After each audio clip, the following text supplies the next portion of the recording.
Hello மக்களே, welcome back to our channel. நான் தான் உங்கள் எம்எம்கே. இந்த வீடியோவில் என்ன பார்க்க போகிறோன்னா, ஒரு கொஷின் வந்து 2 ஆர் மோர் எக்ஸாமில் கேட்டது வந்து நம்ம வித் ப்ரூஃபோடு சால்வ் பண்ணிக்கிட்டு இருக்கோம். அதிலிருந்து ஒரு கொஷின் எடுத்துகிட்டு வந்திருக்கேன். 3Dலேருந்து ஒரு கொஷின் எடுத்துகிட்டு வந்திருக்கிறேன். என்ன கொஷின் பார்த்தீங்கன்னா, ஒரு கோளத்தின் புறப்பரப்பு 154 சதுர மீட்டர் எனில் அதன் விட்டம் என்னன்னு கேட்டிருக்காங்க. இது வந்து நம்ம போடுற 17வது பார்ட்டு. இதுக்கு முன்னாடி நம்ம 16 பார்ட் போட்டோம். அந்த 16 பார்ட் பார்க்காதவங்க பார்த்துட்டு வந்துடுங்க. ஏன்னா உங்களுக்கு 16 கொஷினுமே ரிப்பீட்டடான கொஷினாக கிடைக்கும். ஓகேங்களா? இந்த கொஷின்லாம் பார்க்காம போயிடாதீங்க எக்ஸாமுக்கு. சரி, ஓகே, வாங்க சால்வ் பண்ணிடலாம்.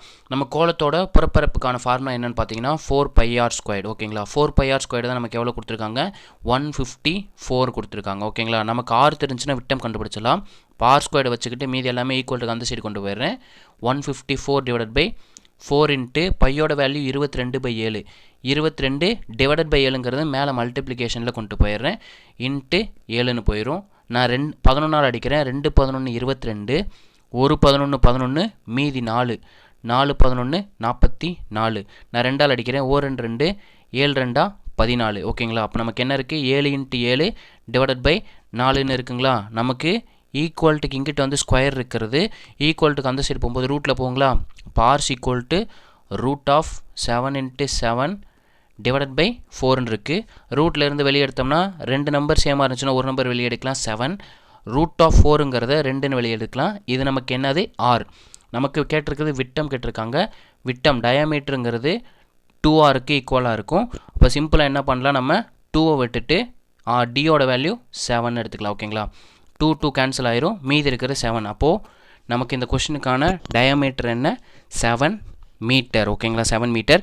இது ஸ்கூல் புக் சம்மே எந்த புக்கில் இருக்குன்னு பார்த்தீங்கன்னா 10th புக்கில் எடுத்துக்காட்டு 7.8 இருக்குது. ஓகேங்களா? எடுத்துக்காட்டு 7.8 இருக்குது. செக் பண்ணி பாருங்கள். புரிஞ்சுங்களா? ஓகேங்களா? ஒரே ஒரு ஃபார்முலா தான். இந்த ஒரு ஃபார்முலா மட்டும் தெரிஞ்சுனா போதும், நம்ம சால்வ் பண்ணிடலாம். 4πr² அப்படிங்கிறது கோளத்தின் புறப்பரப்புக்கான ஃபார்முலா. ஓகேங்களா? இது எந்தெந்த எக்ஸாமில் கேட்டிருக்காங்கன்னு பார்த்துலாங்களா? ஸ்கூல் புக் சம்மு பாருங்கள். ஜெயிலர் 2022 அப்படின்ற எக்ஸாமில் கேட்டிருக்காங்க. பாருங்கள், 7 மீட்டருங்கிற ஆன்சர். கொஷினை வாசிச்சுக்கோங்க. சேம் கொஷின் தான். இது மட்டும் இல்லாமல் இன்னொரு எக்ஸாமில் கேட்டிருக்காங்க. அசிஸ்டன்ட் டைரக்டர் 2022ல் இதே கொஷின் கேட்டிருக்காங்க. கொஷின் நம்பர் பார்த்துக்கோங்க, டிஃப்ரெண்ட்டாக தான் இருக்குது. 105 184. ஓகேங்களா? 2 டைம் கேட்டிருக்காங்க. School book some. ஓகேங்களா? ஓகே, நம்ம வீடியோ பிடிச்சிருந்துச்சுன்னா லைக் பண்ணுங்கள், ஷேர் பண்ணுங்கள், கமெண்ட் பண்ணுங்கள். முக்கியமாக சப்ஸ்கிரைப் பண்ணிட்டு பெல் பட்டன் கிளிக் பண்ணிக்கோங்க. இதே மாதிரி வீடியோஸ் தொடர்ந்து போடணுன்னா கமெண்ட்டில் எஸ்ன்னு டைப் பண்ணி கமெண்ட் பண்ணுங்கள். நெக்ஸ்ட் வீடியோவில் சந்திப்போம். தேங்க்யூ.